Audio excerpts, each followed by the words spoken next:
Okay, I'm live with Mr. John Zada, and John wrote this incredible book, Veils of Distortion, How the News Media Warps Our Minds. I saw it. It was on Amazon. It's a bestseller in some of the journalism categories. And I noticed that John is a local here from Toronto, or at least currently living in Toronto. And so I thought it'd be great to have John in, talk about his book. This book, Veils of Distortion, How the News Media Warps Our Minds. The reason that I want to have John on and why I think this message is important is because it made me realize how much the news influences my day-to-day life, my psychology, the actual events happening around me, and then how much psychological, cognitive biases are involved in news production, and that the news really is not what it seems. And I don't mean that from a fake news angle. That's a very, very small part of it, where, people are faking news and creating manipulation in the news, with malintent. But it's more so just the whole news machine itself and how it's set up and all the biases from journalists and just human psychology and the narratives. Like there's so much that goes into it. And the reason I think it's important is because this really does impact your day-to-day life, whether you're like a news junkie consuming it all the time, or you're like me. And I've made a choice, John, like a few years ago, to actively try and distance myself from the news. Mm-hmm. I heard great advice from Tim Ferriss book, which was, if it's important enough, you're going to hear about it anyways. And the rest is just a distraction. And for me, I started out with that mentality because I needed to focus on getting things done, things like real estate investing, a lot of the stuff that we do here. I needed to focus on my personal development stuff, and the news was a distraction to me, and social media. So I cut a lot of those things out. But now I'm glad I cut it out for a whole bunch of other reasons. So John, give us the quick 2-minute intro of your background, your journalism background, and how long you've been doing it, what you've been doing, and then we'll get into all the veils of distortion. Okay, thanks for having me.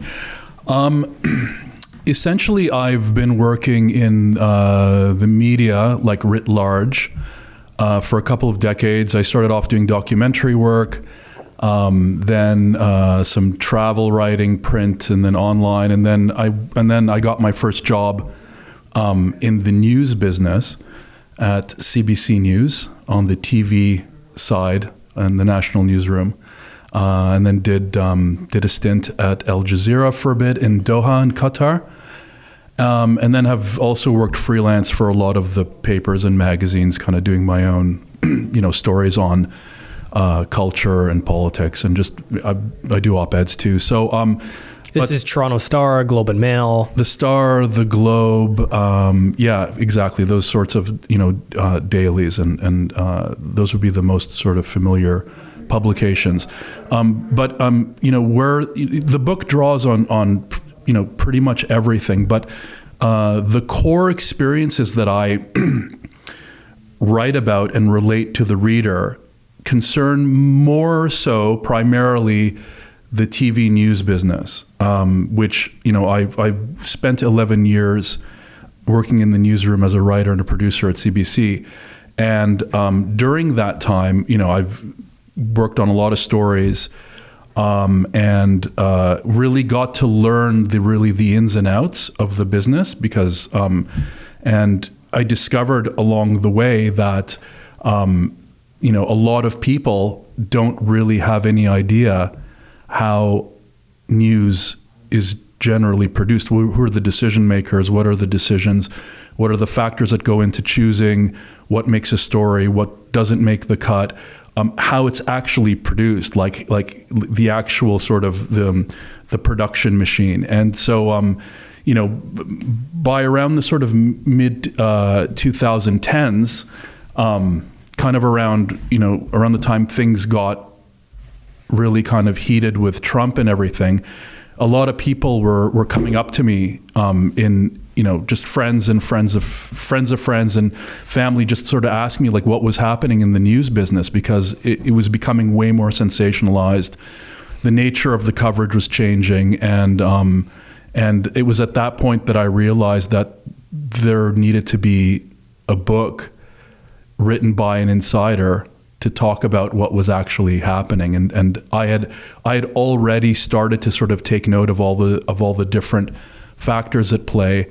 And then, given that I'm also a writer, any subject is not off limits basically. So I just decided to like write about my own business, like the business that I worked in, the industry. Yeah. And who would know it better? So why did you feel it was important to share this message of how the news actually works? Do you think it's negatively impacting people? Yeah, I mean, that's a big question. Well, there's a few reasons. One is that I just noticed, again, among friends, among family, that, people that I knew put a lot of emphasis on certain news stories and events to the point where it was almost like it was obsessing them, kind of thing. And I noticed that, like, for instance, like I would talk about traveling to a place. So I would say that I was going to, I don't know, like Greece or something around the time where there was all of those, protests or maybe even a trip to the Middle East or whatever. And you get a lot of reaction from people based on what they hear about in the news about these places, right? Or like, and often they would sort of think that these countries, because they were in the news or there was an event in the news that had taken up, a couple days of coverage, that a country would be completely consumed by this event and don't go, it's dangerous. And the reality is otherwise. Like I think, these events that take place tend to be localized for short duration. And so in a nutshell, I noticed that people were equating reality with what was being covered in the news, as opposed to them relating to their own experiences or somebody else's experiences. And so I quickly sort of developed the thesis that, in my own mind, that people are generally confusing the message with reality, basically, right? That they don't equate. The map is not the map is not the territory, to kind of use a well-known expression. So. And because I'm interested in because the map is human perception that's fundamentally flawed. Well, it's the perception of the territory. The map is a representation, a recreation, a simplified recreation, a caricature of reality, right? The territory is what the physical territory, to use the metaphor, is what includes everything in that territory.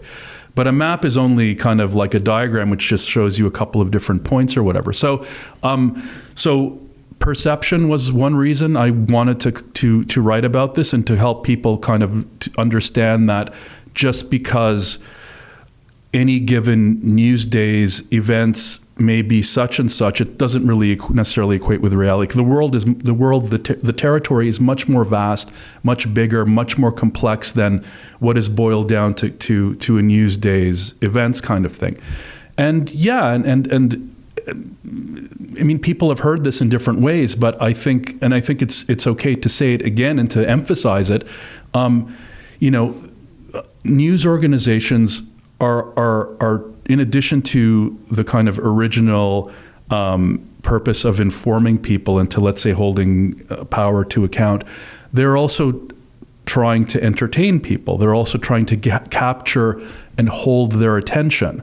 And so they end up choosing stories, focusing on stories that are dramatic, that are negative, that are fear-inducing, that have some manner of excitement built into them. They don't really relish the idea of focusing on something which maybe has a kind of a neutral or a positive connotation, because our brains evolved to perceive risk. That's how we survived and became sort of the successful dominant race on the planet. We learned to kind of tune into the dangerous animals, the hostile other tribes, people, the volcanoes, the natural disasters. Like, we avoid anything that is really, really dramatic. We are attuned to it, and so the news draws on that function of the human brain to focus on those things. And they may not even do it necessarily consciously. They just sort of know that like, this is a great story, or like, this is a really exciting story. And so I think what ends up happening is that really kind of small bit of whatever happens in the world is filtered in, and everything else is not filtered in. And so you have this kind of portrayal of the world every day that's dramatic, catastrophic, frightening, fear-inducing, and I think that's part of the reason why people like yourself and others have moved away from consuming news either entirely or in large part, because I think on some level we realize that we're only getting really the emotion inducing stuff, and we're not really privy to a wide variety of things happening in the world that don't fall into that catch net. Mm-hmm. Yeah, you don't hear about the close to 8 billion human stories that were just a regular day. They woke up, they ate their breakfast, they went to work, or they did whatever if they're in another country. They lived their life. They returned home at night to the family. They ate dinner. They went to bed. Like just a normal human existence. Yeah. You do not hear about that. And you define news at the very beginning of the book, which is, it's in the name, news, like new, like things that are new. And then with that implicit negativity bias that humans have. And the best way I've heard that described is you only need one threat to die. So we're just naturally attuned to that, because that one threat can kill you, game over. Mm-hmm. But the neutral news, the regular news, the positive news, that does not equal death. That equals, a minor increase in your quality of living, or it's a neutral impact. Right. Yeah. And in nearly all places in the world, like generally nothing really is happening. I mean, people are living their lives. And so, yeah, and again, it's just, and because it's an industry, it's monetized for a very long time. Advertising was, it still is a big part of it. There is also profit incentive, and the news producers are going to do everything possible to depict a very dramatic world, because that is their stories. Mm-hmm. Their stories. If it bleeds, it leads, right? Yeah, and also it's just, again, like they're not just issues that are kind of laid out in a very kind of clinical sort of academic way. They're rendered into stories with characters and protagonists. And, if you watch really closely over time, you'll also see that the stories tend to be framed in terms of heroes, villains, and victims.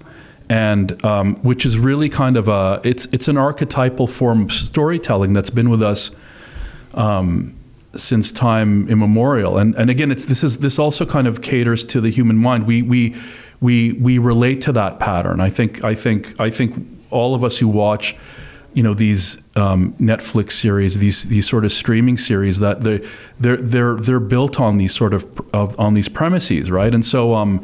Which is the reason why, like it's especially in television, news has become problematic, because it's sort of taken the form of entertainment. And when you have a really big story that can potentially span days, it almost feels like a kind of a dramatic serial in a way, because like you as a journalist, you'll sit in the editorial meetings, and then the first question will be, well, okay, what's the new angle today on this story? How can we milk it? How can we sort of find the keep it going kind of thing, because they're building on an audience that had already had been watching for a few days. And so it's become blurred now. It's much more like with cable news, with like before, when news was just something you would watch in the evening at 6:30 p.m. before there was like CNN and everything. you wouldn't have that as much. But now it's rolling, it's constantly going day after day, and it just sort of, they've used that kind of Netflix sort of serial formula to change the way they do their storytelling, basically. So I just naturally thought of the submarine story in terms like of a week-long drama that was strung out and every day repackaged in a different way with the latest update. And 10 years from now, who's going to remember that? Well, exactly. And this is an example. This is one of, and I was going to raise this Titanic, submarine trip, which is pure entertainment, by the way. It was great office talk, great small talk. Yes. One, it's pegged to the story of the Titanic to begin with. So you already have this kind of background drama and films and the whole thing. But also, I think part of its a big part of its appeal is that it hadn't really happened before. So in a way, it really captured all of our imaginations, because what happens when you hear about this accident? You're like, you put yourself in the place of the people down there. What if I was down there? What would it be like? What would it happen? What would the collapse of the vessel have been like to experience, assuming, it had not happened so fast that we weren't aware of it? And so I think the media tapped into that kind of sort of that deep imagination, that visceral preoccupation with that emotional preoccupation with the story. And so, and I think that's also the reason why you had a lot of these sort of voices saying, look at how they're focusing on this story, and they're not focusing on the migrants, for instance. Like there had been a recent capsizing of a migrant boat in the Mediterranean, I believe. But the thing is that, and this is the thing with news, there had been a lot of news coverage when the migrant stories had really begun to kind of happen again, sort of in the mid 2010s, and so it did have the same fascination that the sub story did if you go back several years. But they'd milked it, and also we've become desensitized to it now. In the same way that like the Syrian civil war was huge news, and we showed video every day of like Syrian rebels and their battles and everything, and then it just suddenly dropped off because we become habituated. And this is the thing with news. The minute a story is depicted or run a whole bunch of times, whether it's over days or weeks or even months, eventually the public and the news producers will become sort of habituated to it. Like the brain almost sort of tunes it out because it becomes background noise, in the way that a refrigerator or a fan will become background noise in an environment, and then they're no longer capturing your attention anymore because your brain is no longer attuned to it. So then they switch the stories. They phase them out when they're no longer new. Right, which is why it's called news. They have to bring in constantly new things. So the sub story, was like pure drama, pure entertainment, tragic, obviously, but at the same for the families and the individuals. But in the grand scheme of things, did it really need to take up that much airtime or coverage, or given that there are other things going on as well? Did we ever used to have higher quality news than we do today? Has it always been entertainment driven, do you think? Or do you think that's become worse over time, where it's become an entertainment channel, it's become more profit driven? I think TV, let's use that term because one may not watch on television anymore, but television has always been about entertainment, because unlike print or even radio, but let's say print, you've got images and you've got sound, and both are very, very evocative, and they don't really kind of appeal to the intellect, let's say, as reading words might, or so there's always been a kind of an entertainment component to news. I think that the difference now is, because it's not just your television, it's your computer, it's your phone, and with with the smartphones, you carry them with you all the time, and you could be potentially watching for hours on end. You could be watching YouTube. And so I think there's a lot more of it now. And I think even, and this is the sort of the heinous part, I think because back in the day, television didn't really have much competition except for maybe the cinema. Now, TV news is competing against the internet. It's competing against non-news content on YouTube, Netflix, all of the other streaming services. So as a result, and I think this is also part of what happened in the sort of the in the 2010s, is that news became more sensational, more dramatic in an attempt to compete with all these other sources that vie for our attention. And so because the news organizations realized that they were losing, they started to lose ad revenue that was sort of being sort of diffuse and dispersed towards all these other places. But so there is a business crisis in news, and I think the competition has only made it worse for them. And I think in order to kind of place themselves in their own minds on a level playing field with these other forms of entertainment, they had to become more purely entertainment themselves. So I think that's part of the reason why quality has sort of decreased. Like when I'm trying to think of an example. So I used to watch sort of CNN, let's say in the late 90s, early 2000s, like way before I kind of got into this business. And the way it sort of worked was they would just do a series of stories. They'd sort of start off domestic, and then they'd go to these international stories, and they would just kind of they would go in these sort of different segments. But the way it is now, if you turn on CNN, it's this kind of almost like, it's this sort of long talk show format where they will obsess about, one or two big stories over the course of a day. They may break off to kind of tell you one or two things, but it's kind of almost become this sort of like fusion of talk show, interview show, and like that's where they've taken it, because they feel that that's the only way they could compete with the other sources of. So do you think in a whole, it's just a dying industry? It's obviously a changing industry. Like newspapers have had to switch to online. They've been forced into it. Mm-hmm. TV shows, TV newsreels are now competing with live streams on YouTube. Like everything is obviously evolving, but is it ultimately dying? You made another point in your book about how everyone with a smartphone is now a citizen journalist, broadcaster, broadcasting world events from around the world on Twitter. Twitter has become like a groupthink, hive mind news agency of its own, just with like 1 billion citizen journalists. Right.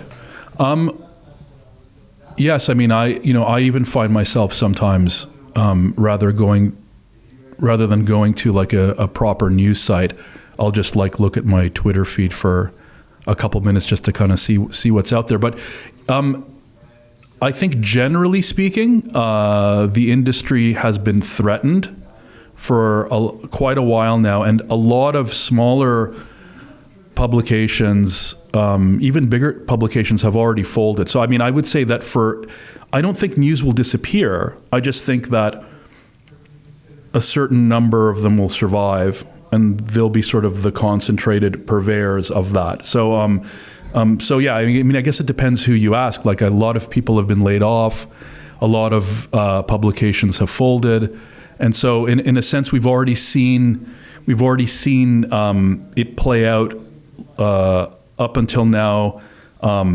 Most of the acts that of that sort of extinction, let's say, that sort of phase, and there may still be more, but I think we're now kind of boiled down to the main purveyors, and maybe a few more will drop off. I mean, it depends, and we'll see what AI does to the whole thing as well. So I mean, that's not something I would even attempt to kind of talk about or be able to predict. I mean, there will be some replacement of writers by I think there may be some room to like write very straight factual news copy, but so there will be further convulsions. It is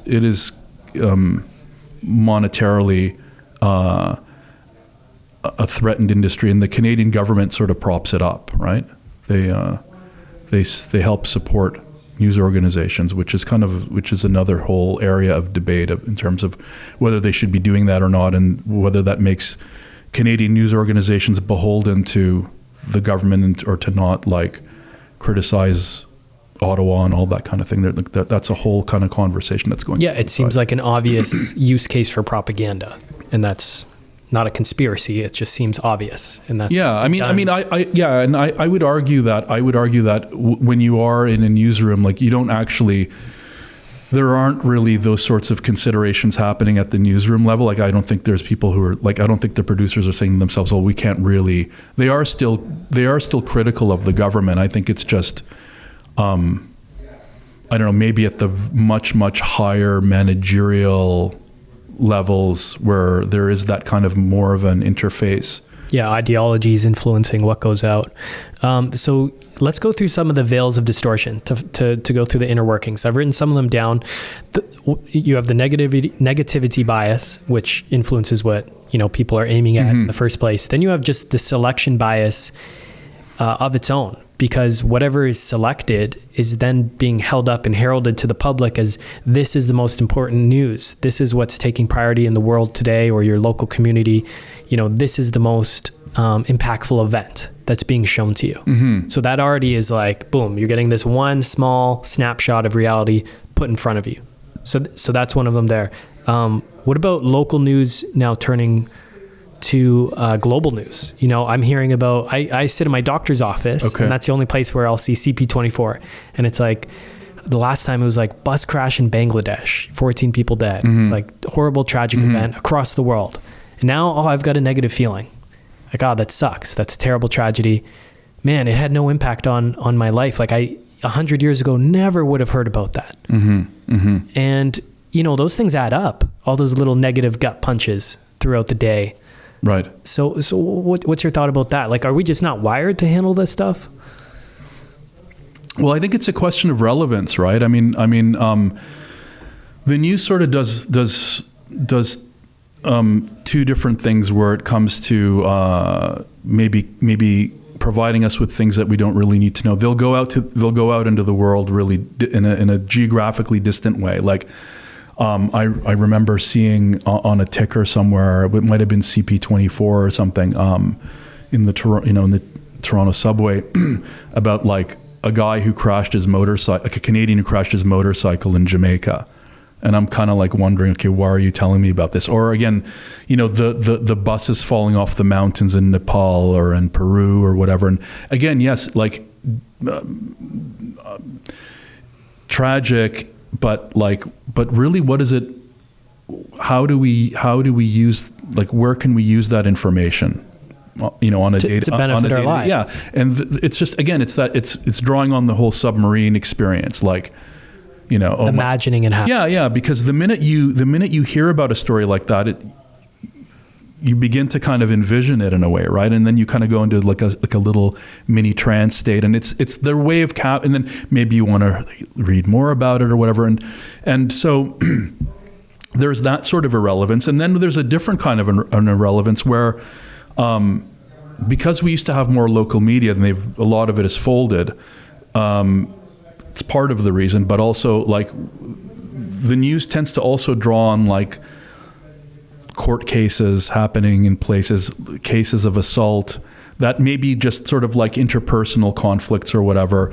There was a bus crash recently. I don't remember where it happened, but it was sort of similar to the one that happened to that hockey team a couple of years ago. The Humboldt Broncos. Yeah, there was a sort of a similar type of accident that had happened recently. I'm sorry, I don't remember. No, I saw that one, yeah.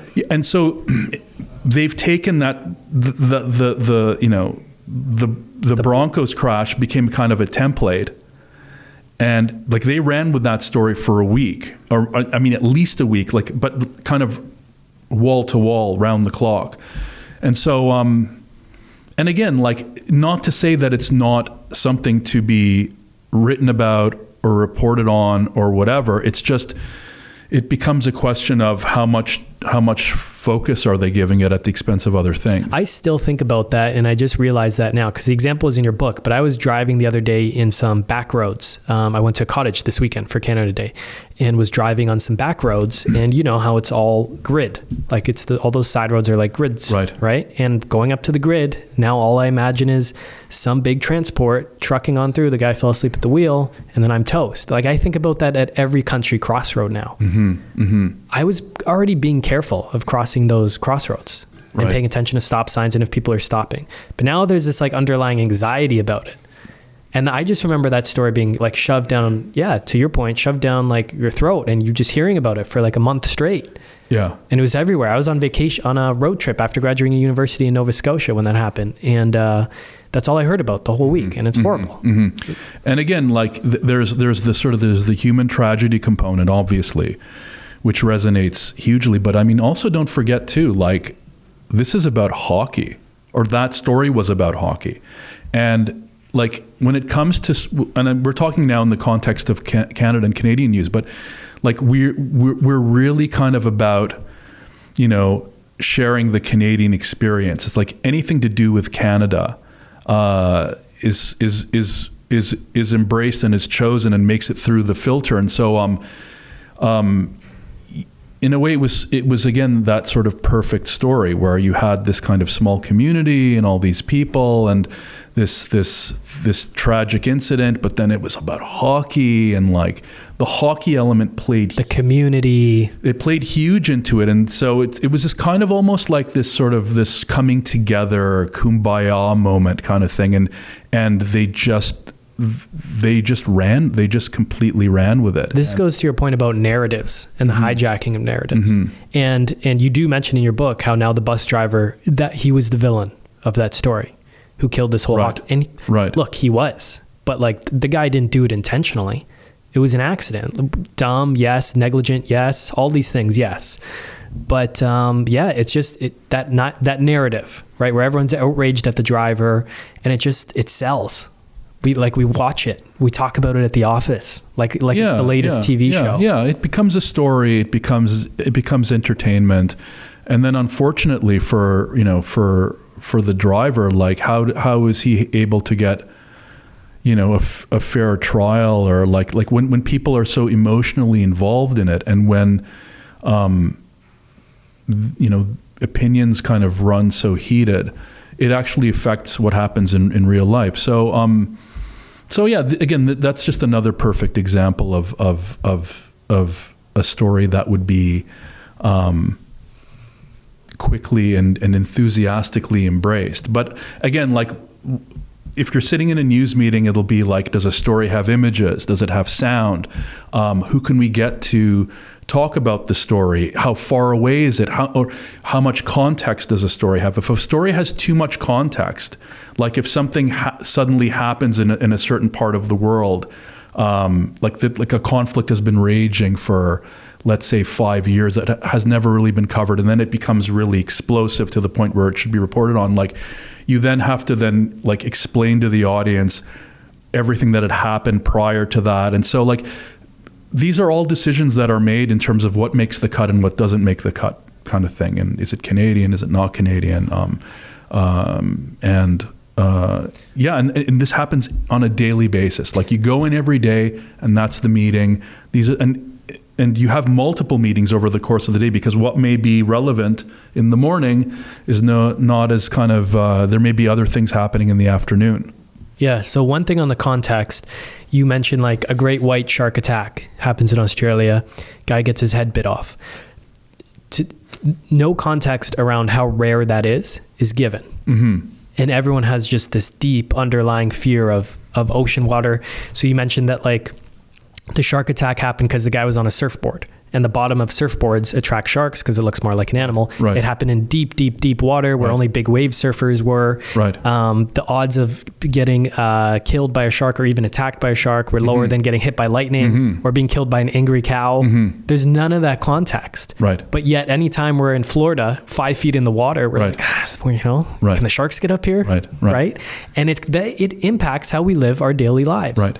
And yes, and so the news will not really, hard news doesn't really want to give you context. Not because they're evil or they're manipulative in a kind of in a diabolical way, but the thing is that the more context you give to something, the more you sort of,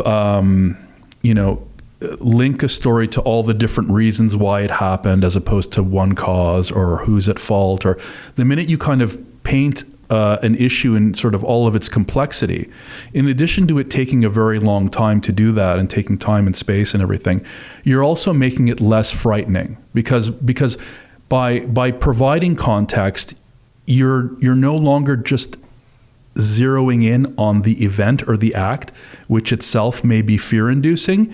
You're kind of talking about when do these things happen, under what circumstances, how often, why did they happen? And so when you give that context to people, the story is defanged. So again, with the shark story, it's we don't really, as news consumers, we don't really focus on what's the likelihood, or where do these things happen, or who do they happen to, or in what parts of the ocean. It's just more like a shark attack happened. There was maybe another one not that long ago, and when will the next one be? Like, we just sort of focus on the dramatic elements. We don't really realize, that, for every attack that takes place on any given day, there's like 6 million or 20 million people swimming in the sea across the globe. You know what I mean? Like, yeah. It's like these are lottery type odds kind of thing. And just also too, like, the world's kind of like like things happen. You know what I mean? Like, the world is people. There are car accidents every day. People get sick. Like it's not this sort of like hermetically sealed safe world until a news event happens that makes it dangerous. Like, which is also part of the context. But again, like, the machine is not designed to factor that into its storytelling. And so therefore you get this kind of impression that there are all these lurking threats and that you have to kind of like really, really kind of watch out for them. So you mentioned for the 2 years of COVID coverage, it was always referred to as the deadly coronavirus. And so there's all these little biases that are put into language and stuff. And it's always the deadly coronavirus, but then you talk about how when you're out driving your car, it's not the deadly traffic, even though there's car accidents all the time. It's one of the highest instances where humans die is in car accidents, but it's never the deadly car traffic. Right. And again, that speaks to just the basic mechanics of language, right? Like, and so in addition to a story being focused on, I mean, it's also like, how is it written? Like, what are the words that are used? And so to make a story more dramatic, you would use more dramatic language. Like, I was often told by producers that I was working with that, like, can you rewrite this? Can you jazz the story up is the expression, and meaning that, like, it's not grabbing enough kind of thing, right? And so so there's a lot of weight also placed on kind of using words and expressions. I mean the most basic example of that is just headlines, right? Like, headlines have always tended to be these sort of really attention grabbing devices that are, like, obviously very economical on words and sort of big on print and big on size and big on sort of like they're meant to be sort of explosive or whatever. And so it's like the ad to read the article. It's copywriting. It's marketing speak. Yeah, it's marketing, essentially. It's marketing. So it's that one chance to kind of grab a passerby, essentially, right? And unrolling news, you get that in terms of, like, at the top of the hour, you'll get headlines, right? You'll get headlines with actual, like, banners in the, on the screen and everything. And that's the reason why they also use the breaking news banner so much on everything now. Because it's red.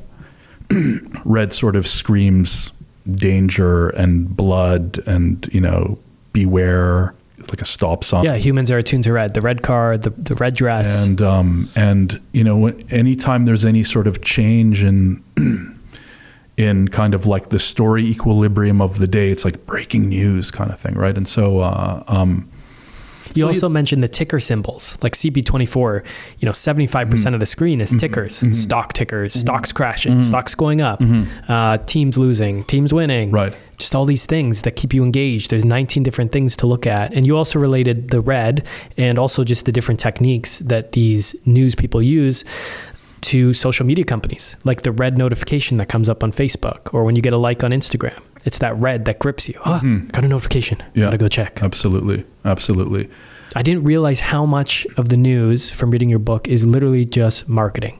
It's copywriting. Like all the headlines and stuff that you're using. I'm like, this is copywriting 101. I'm like, some of these headlines are good. I might take some of these. Right. Repurpose them. Right. It's designed to like grab our attention and to hold it. And it's like any form. It's like most forms of television, basically, right? Like dramatic storytelling. Yeah. To the point on context, though, I mean, I wanted to sort of drive this home a bit, and that is another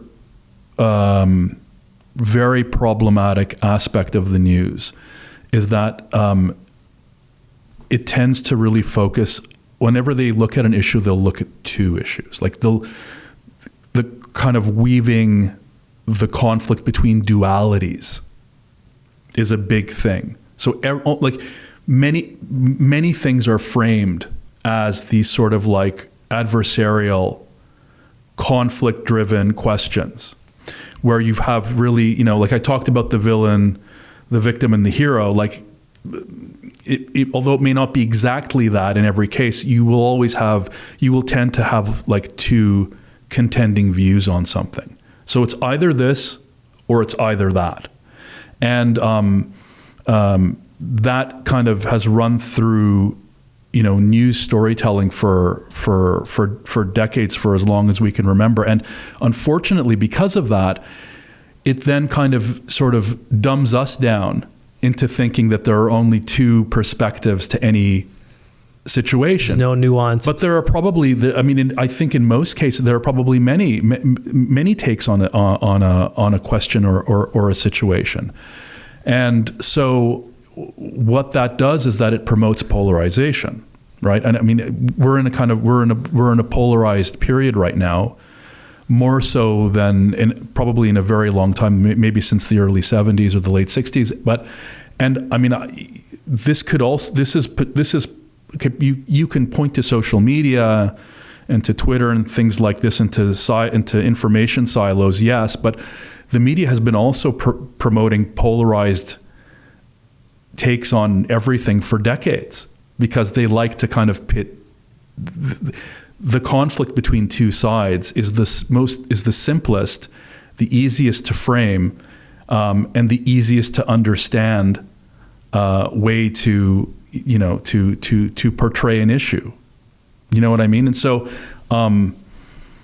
that's deeply problematic. Creates that us versus them tribalism. Whichever one of those frames that you agree with, now the other person's the villain. Yeah, and black and white thinking, right? Like it's the world is not that simple.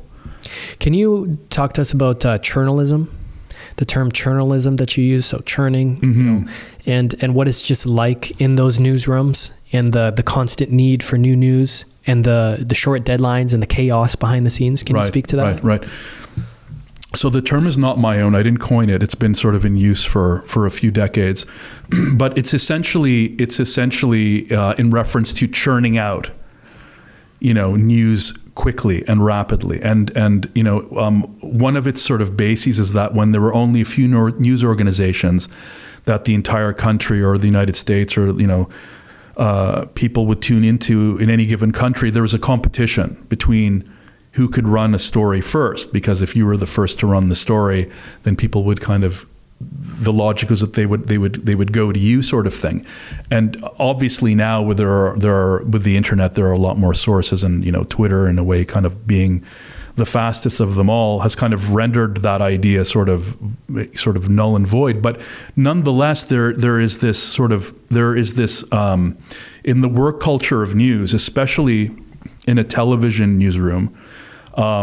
But I mean, you even get it in the print now, like, because they've got online, and you could post something quickly on the internet. But there's this kind of race to kind of like go to air with a story, with breaking news as quickly as possible. Even if it's not breaking, it's like there's this constant rush. And the issue with it is that there isn't really much time to understand what is happening in a story. You know what I mean? Like it's if you were to come in to work at a TV news station, you get assigned a few stories, and then you're just like, and then you're like, they tell you it's going to run at the 10 a.m. hour or at the 11. You may have an hour, you may have 45 minutes, and you have to, like, basically, you're sitting inside of this studio in this building, far away from wherever the story is taking place. You have maybe some wire service copy like Reuters or Associated Press. More often, you're just going to do some Google searches on the internet and see what other news organizations have written about it. And you're going to take that copy and rewrite it and put it in and cut some pictures. And like, it's just, it's kind of, there isn't really much thought that goes into it. It just is, it's putting stuff out as quickly as possible.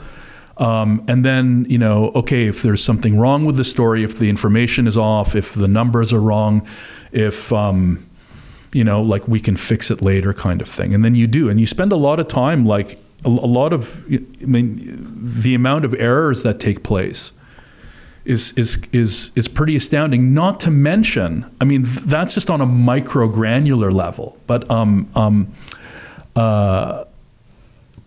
working so fast really prevents the team and the organization as a whole from really taking the time to kind of question or consider what's a good story, what's not a good story, what's in the public benefit, what isn't. Are we really kind of sensationalizing this too much? Are we giving it, are we, there is no time to consider what you're actually doing when you're moving so quickly. It's like, imagine, many of us don't work that fast with the things that we do, and if we did, we'd be doing harm to the work we'd be doing. So, I think the mentality of that sort of newsroom culture is just sort of, it's about moving way too quickly when they don't really need to that much anymore, because I don't see the necessity of it. You think like the free market would select for a news organization that's putting out high quality information, that they're taking their time on to get the full scope of the picture, and they're not just playing broken telephone by copying other news stories. You can see how a story can easily get false over time, just being copied, and all of a sudden the facts are completely wrong.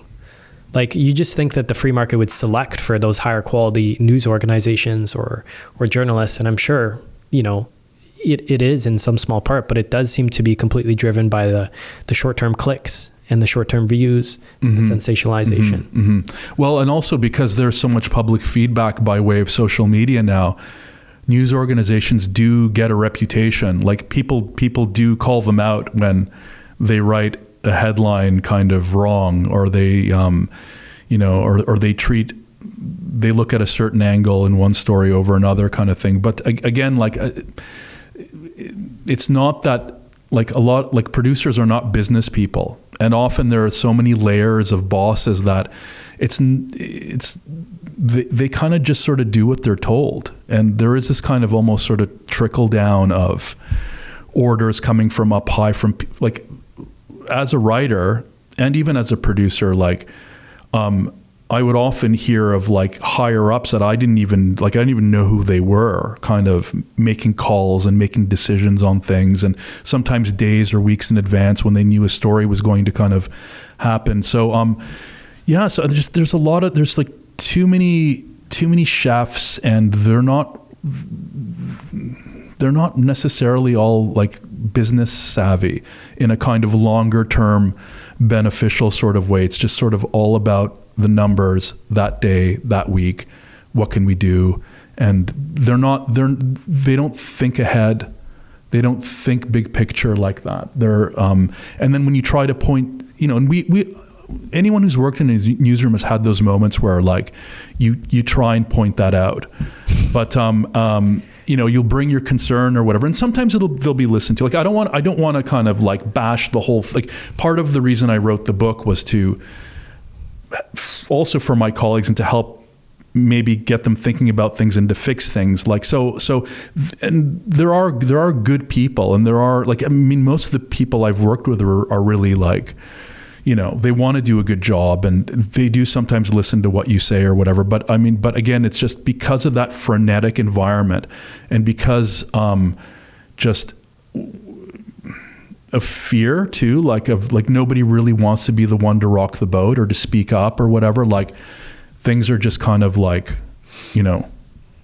ignored, or just like lip service. Yeah. Or we'll do that. And then they don't, and that kind of thing. So it's just the culture. The culture. I imagine as a new journalist, someone right out of school, excited to get in somewhere, gets hired by an organization like CBC or Al Jazeera, and you're just plugged into the machine, the news machine, as you refer to it. And it's like, do what you're told, and don't stick up too fat, too high, because that's the blade of grass that gets mowed down. Like just do what you're told. You're stuck in the news machine that operates this way. It's like the environment you're in. Yeah. And like any organization, there's going to be groupthink, which is kind of a normal human phenomenon among large sort of, in order to some extent, in order to achieve things and to function properly, there has to be a certain degree of cohesion. And I think that's part of, like, evolutionarily speaking, I think something like groupthink works towards that end, is to kind of, and when you're working in that kind of really fast-paced environment, it's kind of like almost being in the military. Like you don't want to be that wrench in the cog that kind of slows things down. Like so, but at the same time, they have to, these organizations have to consider that there are consequences to kind of doing things in the way that they continue to do. You also mentioned biases or veils of distortion that can happen from the panicked attitude that everybody in the newsroom is working under, those tight, high-pressure deadlines to get things done. So one, you might not be putting out the most high-quality information because you're in such a short deadline. It's impossible. You're lacking the context, all these things. But then you're just overworked, you're overstressed, you're tired, and you have your own negativity bias. Like you're not using your prefrontal cortex when you're in that state. You're going limbic. And so you could be putting out a negative bias on your own from that. Mm-hmm. That's something you also talked about. Mm-hmm. Mm-hmm. I think that when you're in those sort of pressure cooker situations, which I've been many times, you're just not functioning properly. Like you're not as productive. You become more emotional. Like I can't tell you how often, during a crunch, like I've seen my other colleagues like pick up telephones and throw them against the wall and like that, become almost demonic, like possessed by other voices. Like I've there's like people, like I've had friends, colleagues who've had to take leaves because the pressure was too much, like on a mental health level. Like we often talk about consumers, us out in the world being subjected, to the news and what it does to us and kind of the ripple effect on society and the fear and everything. But I mean, think of the people who work at Ground Zero, what I mean, whose jobs it is to create these stories and, or to speak them even, like as a host or a presenter, you know, like it's kind of coming through you every single day sort of thing. And so, yeah. And I began to kind of, I remember at a certain point, well, pretty early on, I began to feel like, oh, okay, man, I'm kind of going into the news factory. I'm going into the zone. I'm kind of like, you do feel quite heavily exposed to, you know, and again, like you have to kind of almost counterbalance that. Like I'm not knocking all journalism. Like I think it is a service that one is doing, and there is a need at times, for maybe a lot of times, to kind of deal with subjects that are difficult, or, you know, but I think just because of the nature of the whole operation, it does take a toll on the news worker, and I think that ends up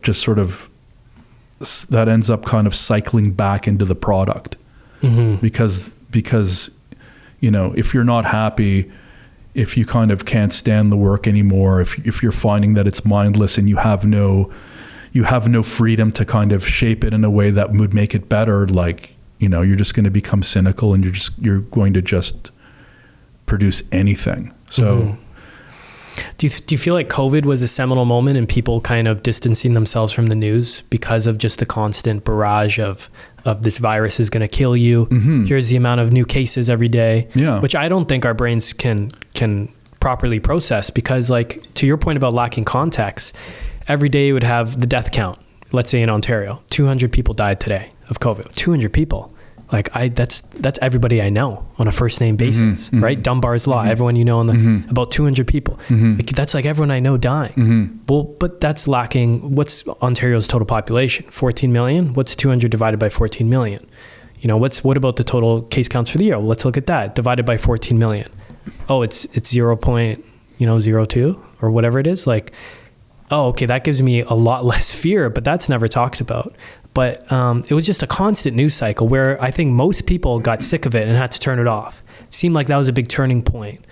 Do you feel the same way? Yeah, absolutely. I mean, I was working in the newsroom at CBC when the crisis began, and I was there for the first full year of it or so, and yes, absolutely. I think again, as that kind of perfect story, it was embraced and you know, run with. And I mean, I remember even going onto the website on CBC and like the .ca, and going through the kind of the news homepage, and it was at one point it was like all COVID from every conceivable angle. And yes, that definitely did turn people off. It was too much. And again, with going to your point about the numbers were unbelievably uncontextualized. And I mean, there were certain questions that were not even ever really being asked, like what constitutes a case? Like for you know, most sort of illnesses, being symptomatic would sort of constitute a case, but like, when they counted the cases, like should the asymptomatic have been counted in those? You know, in terms of like admissions to hospital, like was it or the hospital cases, was it like people who caught it in the hospital, or was it people who'd kind of gone in before, who'd had it before? Like you could break down the data in so many different ways that to actually make it sort of understandable, or, you know, again, giving it the context. But what they just tended to do was they would go to province by province and then sort of give you kind of a big round number of, you know, cases and deaths and the whole thing. But and it whipped up a certain reality or perception of reality in the Canadian public, which then influenced a ton of really important political and economic decisions that were entirely made based on polls of people's emotional response. Right. But they're being fed this diet of fear, and purely that, without the context. And that's when I was like, oh, this has a real impact on the world, how I'm living my life. Yeah. It was a runaway train moment. I mean, in a sense, that's what the machine That's what the news production machine excels at, is kind of grabbing as much of these things as possible, and then churning out, as much different angles on them for as many days or weeks as possible. In a way, it was sort of the ultimate event, because it was this evolving thing that it was a story that was not going to go away, because it takes a long time for, like the whole cycle of beginning to end is many months and years, and then there was it was gold, the whole vaccine sort of phase, and then by the time that I had left, and even after I had left, they were still devoting most of the news broadcast dates by going to each province in the country and listening to the daily report of like the public health official, who were basically sort of saying the same thing over and over and over again every single day, right? Like, these are the numbers, wash your hands, wear a mask, do that. Yeah. So yeah, I think it was definitely a big turning point. I mean, again, to be fair, like being there at the beginning when we didn't really know what was going on, it was like, I think all of us were afraid. Those first 2 weeks were terrifying. We didn't know what it meant. We didn't know what would happen. So in a sense, everyone who was working in the newsroom, like they were like all of the rest of us at that moment. They were freaking out. Well, yeah. And they wanted to kind of, cover the subject, do it justice appropriately. Yeah. It could have been a huge public threat and all that. And I think it just sort of, took on its own life. Mm-hmm. And also don't forget too, like, I shouldn't even say don't forget. I mean, maybe one doesn't even consider this, like, it becomes, like relatively inexpensive news production operation when you're just doing that. You know what I mean? Like, you don't have to like send report. Like if you're doing a normal news day, that wasn't like COVID emergency. You've got all these different expenses. You're sending reporters to different places. You've got all this, like you're paying for all of that sort of infrastructure and all of the operations of a normal news day, both on the domestic. But if you're just like kind of like doing all day of pressers from different provinces, and they're just like, we're now going live to Quebec City, and then you're going to like Winnipeg or whatever, and it's like, and they're just running numbers like that's inexpensive. And so there's an incentive. There may be laziness to just sort of keep that going, because like, it's a kind of a relaxed news day when you're doing that, right? Yeah. And the same with weather stories too. Like weather stories are like, they're cheap to produce as well. And, they don't require as much work, because it's like just talking about the weather, right? It just kind of rolls off the tongue and everything. So I think there was also like, I think as an industry, they got in the habit of doing that kind of COVID reporting and stuff. And like, again, and I'm talking about sort of the pressers and everything that would take up a big chunk of the day or whatever. So, because it's just easy. Yeah. So that was another veil. There's so many different little veils or biases that you describe in your book, but was just the pure economics of the news machine, which is kind of scary the way you talk about it, because it's like a living, breathing entity of its own. But just the economics, like, hey, it's too expensive to send a reporter to the Middle East to report on this one incident. And also journalism, we got to get this story out and compete with CTV's news, who's going to report on it. So let's just copy what, Al Jazeera reported on it when I do a quick Google search, because I have 45 minutes. But it's just the economics. Like, we can't afford to do our own research on it, so we're just going to co-opt somebody else's. Who knows how many biases have been wrapped up into that one? So it's like, what's even real?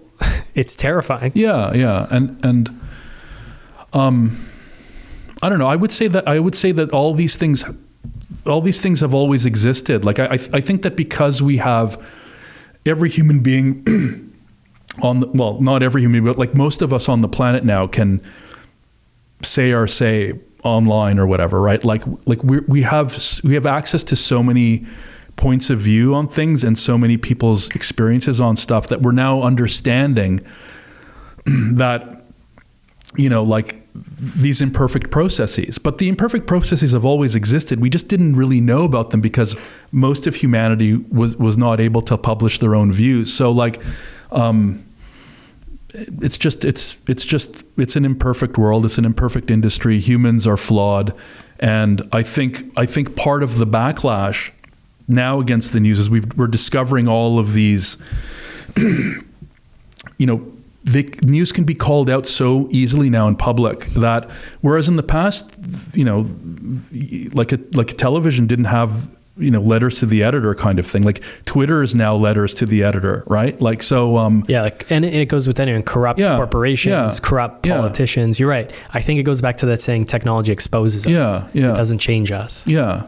And so, when a lot of people come to me now and they say to me, like they'll complain about, like, let's say more conservative media or whatever, like, Fox or whatever. And, which I don't particularly like. And I've never really watched it because it never, like, I don't, their take on things doesn't really appeal to me, but they'll only think that places like Fox are the ones who are like distorting media. And I kind of have to tell them, I'm like, look, it's like, it's not just that, like, it's everybody. Like, it's all of what I'm describing is industry wide. It's a modus operandi. It's like, it's a work culture that sort of suffuses all corners of the business. And yes, news service A will lean maybe more left. The other news service will lean, a bit more right, and you'll have different stories and different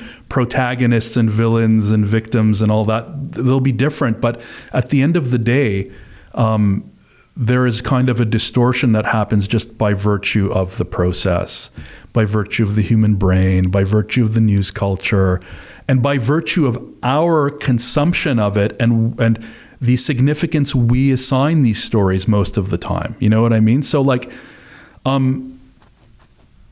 so we have to be careful. Like, it's good that we have, in a sense, that we have places telling us things that are going on. We just have to be like, we've got to become super savvy at the way we.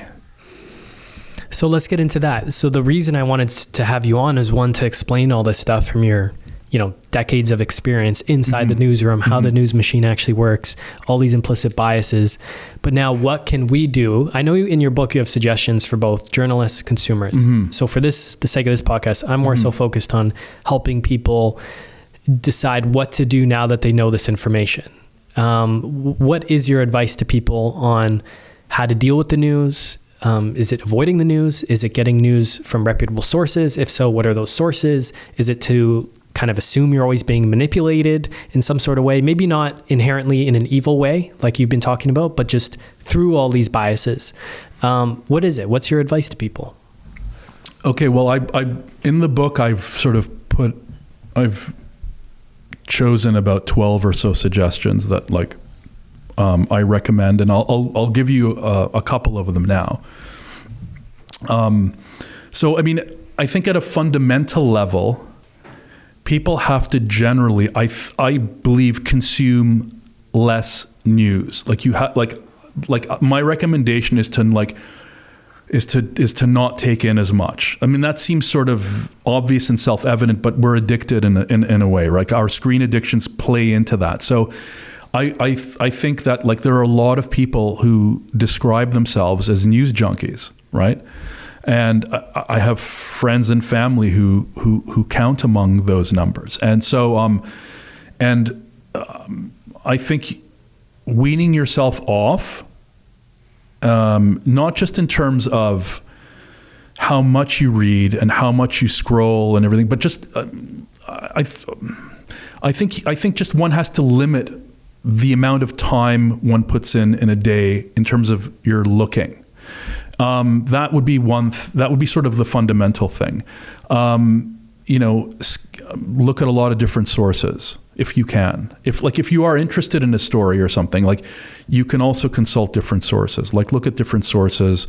Scanning headlines is sometimes a bit better than reading. Like, if you want to cut down, you could also just do kind of a brief scan. It's just, again, more of that sort of more of that kind of the habitual day-to-day. Change your habitual day-to-day in terms of how deeply you go in and what you're kind of looking at. But there's other things you can do too, and that is like, when you look at a story, especially one that's divisive, and they've become mostly divisive now because of the dualistic framing and because of the hero, victim, villain thing.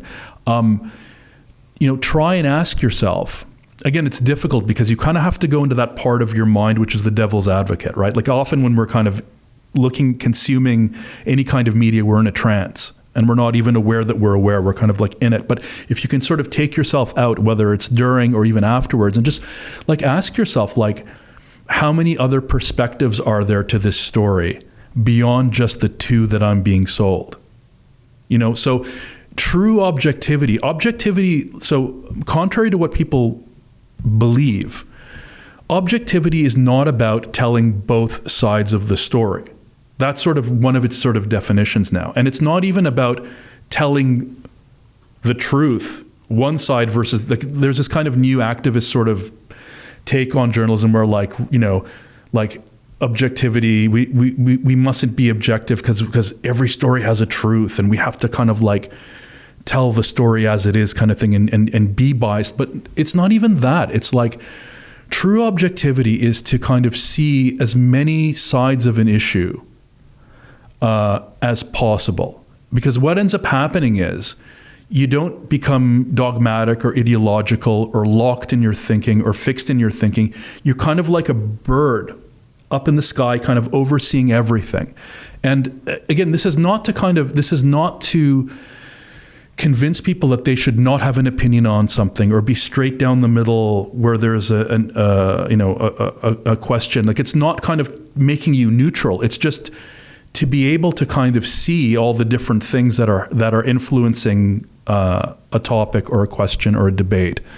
And by doing that, by being that way and by doing that, you're less susceptible to conditioning or brainwashing or any of the other sort of like processes that happen when you're in a trance and you're being kind of like hit with information that kind of that maybe favors one side over another. You know what I mean? Like, so this is about preventing us from being processed, by any given side. And so that's a really, really, really, and it's difficult. It requires practice. You have to kind of you have to break yourself out of that trance and try and kind of almost sort of like be aware of your own awareness while you're actually, in this story.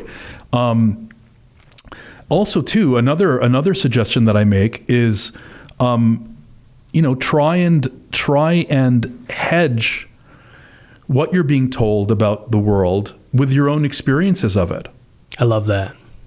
So like, because often, and this isn't to say that necessarily always our experience will negate what is being, described or told, but in some cases it can. So you can bring that to the table as well. And then one more. I mean, there's a whole bunch in the book, but one more is to like avoid the clickbait.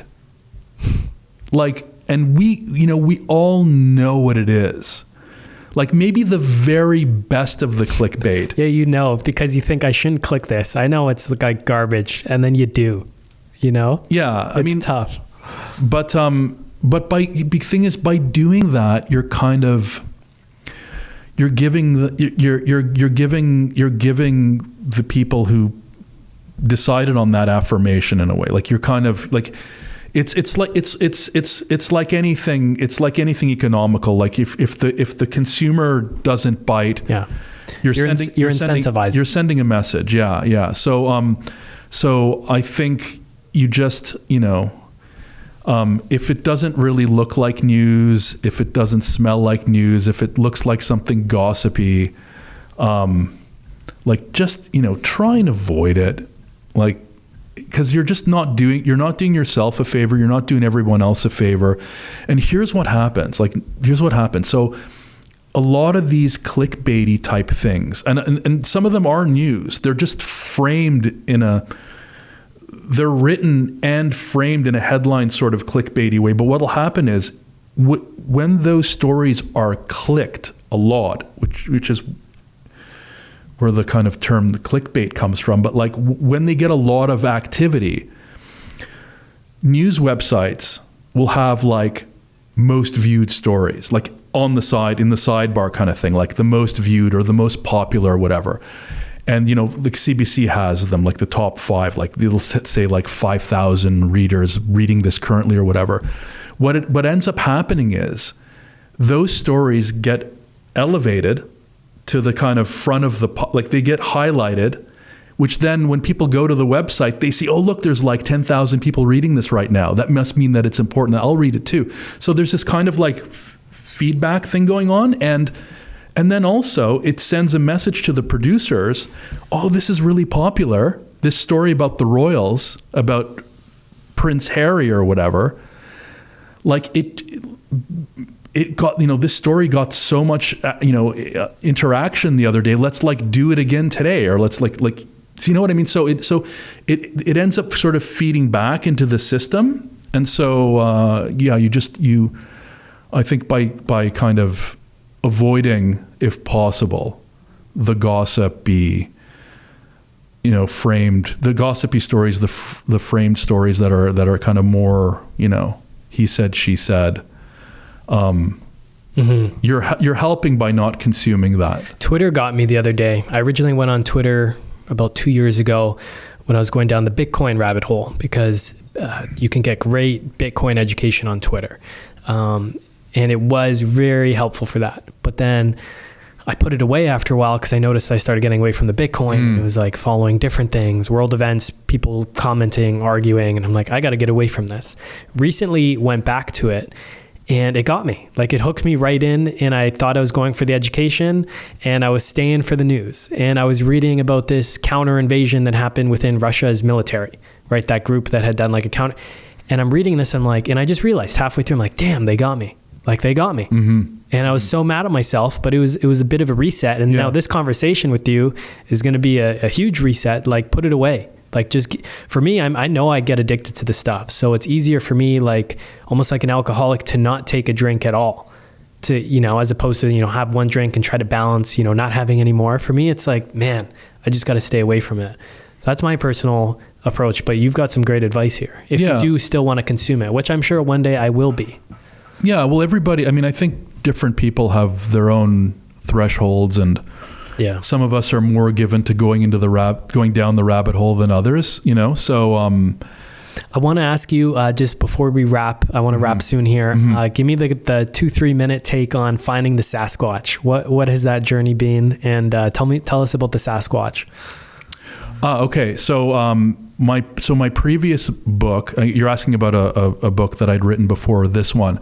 I had, it's called In the Valleys of the Noble Beyond, In Search of the Sasquatch. And it's sort of a completely different topic, but also a topic about human perception. I traveled out to the coastal communities on the north coast of British Columbia, central coast and the north coast of British Columbia, a lot of indigenous towns, to look into reports of Sasquatch, or what people call Bigfoot, or like it's a reputed species of wild, hairy humanoids that live in wilderness areas. We know the guy. So I spent 3 months on the coast in this like really kind of remote, mountainous, wilderness, coastal region known by some people as the Great Bear Rainforest. So it's if you could sort of imagine this sort of almost Lord of the Ringsy, pristine, massive old growth trees, glaciated mountains, humpback whales, grizzly bears, bald eagles. Like it's this kind of almost sort of like this sort of Shangri-La type of place. And Wow. and this story, I sort of written it in the first person with characters and dialogue and kind of the whole sort of story arc thing. It was about my attempt personally to make sense of the phenomenon, why people are seeing them, what they could be seeing, is it real, is it not, and and then just sort of philosophical questions around this whole obsession by people who are pursuing these creatures. Like, why are they so interested? Like, why are they, So again, very, very kind of like Can you give the short summary of your discovery, or is that something you got to do? Well, yeah, no, I'll probably leave it because it's there are a lot of kind of crazy moments in it, and the answer is there are many, there's not one answer, there are many answers. Interesting. Yeah, and it's kind of good you asked about it, because in a sense that book really led me into the news book, because I became so interested in human psychology and human perception, and I'd educated myself and had read and sourced so much material in the Sasquatch book, it actually allowed me to kind of see the processes that were at work in the newsroom, and in terms of how the news affects us. Because so in some really weird way, like the books are sort of intermeshed in that sense, like in a kind of like causation sort of way. Like one definitely led to the other. Interesting. Mm-hmm. I am a big fan of your work. The book is Veils of Distortion: How the News Media Warps Our Minds by John Zada. You can get it on Amazon. I got the Kindle version, but there's also paperbacks available. Mm-hmm. And I thought it was great because now I'm just going to have this perspective for the rest of my life on some of the inner workings of the news machine and why I'm seeing what I'm seeing, and just to have that bigger picture view, because I think it really shapes all of our lives and society a lot, and we should have an understanding of it, and then make our own decision on how we want to absorb it. So appreciate you, John. Thanks for coming in. Thanks very much for having me. Yeah, awesome. Thank you. Oh, should we give anyone else somewhere else to follow you? Social media? Do you want to call out any of that stuff? No, it's okay. That's not good. Okay. Yeah. Veils of Distortion on Amazon.ca. Right. Cool. Okay. Thanks, John. Bye. Hey, thanks for tuning in. You can find every new episode of the Your Life, Your Terms show on all the major streaming platforms. So Spotify, iTunes, Google Play. And if you'd like to get free copies of some of the books that we've put together, like these right here, or some of the reports that we've put together, like these right here, you can find all of those at www.rockstarinnercircle.com. That's www.rockstarinnercircle.com. That's it for now. Until next time, your life, your terms.